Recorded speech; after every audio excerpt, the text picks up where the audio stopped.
P D M کی بربادی کے ذمہ دار دو نومولود سیاسی وارث ہیں جو اپنے بڑوں کو بھی آگے لگانے سے باز نہ آئے۔ وزیر اطلاعات سینیٹر شبلی فراز کا طنز، کہا اہلیت کی بجائے خاندانی وراثت پر قائم سیاست کا انجام وہی ہوتا ہے جو آج پاکستان ڈیموکریٹک موومنٹ کا ہے۔ براڈ شیٹ سے ظاہر ہوتا ہے کہ بڑے پیمانے پر کرپشن اور منی لانڈرنگ کرنے والوں نے عوام کو غریب کیا۔ اور موجودہ سیاسی صورتحال پر بات کرنے کے لیے اس وقت ہمارے ساتھ موجود ہیں پاکستان پیپلز پارٹی کی رہنما شہلا رضا۔ شہلا رضا صاحبہ، بہت شکریہ آپ کے وقت کا۔ سب سے پہلے آپ سے سوال یہ کرنا چاہوں گی کہ پی ڈی ایم میں درار سے متعلق ہر گزرتے دن کے ساتھ چہمہ گوئیاں بڑھتی جا رہی ہیں۔ پرسوں تک میاں صاحب اتحاد بچانے کے لیے متحرک تھے اور اب مولانا کی ناراضی کی خبریں بھی سامنے آ رہی ہیں۔ اگر معاملات ایسے ہی چلتے رہے تو کتنے دن تک آپ لوگوں کا یہ اتحاد چلے گا؟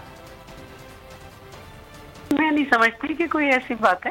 اور لوگوں کی خواہش ضرور ہے کہ جیسے ان کی خواہش ہے کہ پی ڈی ایم ایک معطل ہو کے رہ جائے اور کوئی اس کے درمیان میں رنجشیں آ جائیں، ایسی کوئی بات نہیں ہے۔ جب ہم کسی مرحلے میں داخل ہوتے ہیں تو اس سے پہلے ہی ہم نے تمام مرحلوں کی ترتیب بھی رکھی ہے، اور ایک مرحلے سے دوسرے مرحلے میں جانے سے پہلے بھی میٹنگز ہوتی ہیں، کچھ ادھوری باتیں باہر آ جاتی ہیں، کچھ باتوں کا لوگ مطلب نکال لیتے ہیں، اور پھر چونکہ حکومت کے پاس کچھ کرنے کو نہیں ہے اور وہ 45-50 تک لے کر انہیں چیزوں میں لگی رہتی ہے کہ کس طرح سے جو ہے اپوزیشن کے اوپر ہم بات کریں، تو بات کرنا شروع ہو جاتے ہیں۔ ادروائز پی ڈی ایم اپنے حساب سے چل رہی ہے، کس اسٹیپ کو پہلے لینا ہے، کس اسٹیپ کو بعد میں ہے، وہ مشترکہ طور پہ فیصلے کر رہی ہے۔ اور اب جو ہے 5 فروری کو جلد ہوگا کشمیر میں مظفرآباد، بعد میں اس کے بعد 9 تاریخ کو حیدرآباد میں ہوگا۔ ہمارے لیول پر بھی بہت اچھی میٹنگ ہو رہی ہیں، کشمیر میں بھی اور دوسری جگہ پہ وہاں کی جلسے کی تیاری ہو رہی ہے۔ اور حکومت کو جیسے میں نے کہا کہ جنوری میں 2 دفعہ پیٹرول کی قیمت بڑھائی، دسمبر میں 15 دسمبر کو بڑھائی، اور یہ تلخیاں، پالیسی اور بیانات میں تضاد، کیا اس کی وجہ مایوسی ہے کیونکہ جو پی ڈی ایم ایکسپیکٹ کر رہی تھی حکومت کے خلاف وہ مقاصد اب تک حاصل نہیں ہو سکے؟ یہ لوگوں کا خیال ہے کہ فوراً مقاصد حاصل ہو جائے۔ اگر ہمیں یہ پتا ہوتا کہ فوراً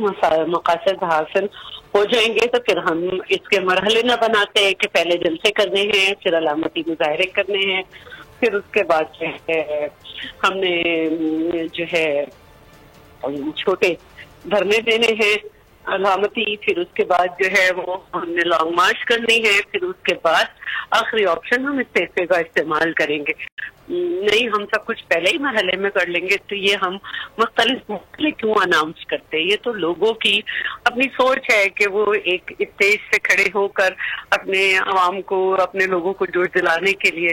اگر ہم کوئی بات کریں تو وہ اس کو پکڑ کے اور شہلا صاحبہ، اگر حکومتی پالیسی کی بات کریں تو ہم یہ دیکھ رہے ہیں کہ جہانگیر ترین پھر سے پی ٹی آئی میں متحرک ہو گئے ہیں، اور یہ خبریں بھی آ رہی ہیں کہ انہیں سینٹ ٹکٹ کمیٹی کا سربراہ بنایا جا سکتا ہے۔ اگر ہم ماضی کی بات کریں تو ہم نے یہ دیکھا ہے کہ جب بھی وہ متحرک ہوئے ہیں تو اپوزیشن کو کافی نقصان پہنچا ہے۔ آپ کیا سمجھتی ہیں اس بار کیا ہونے جا رہا ہے؟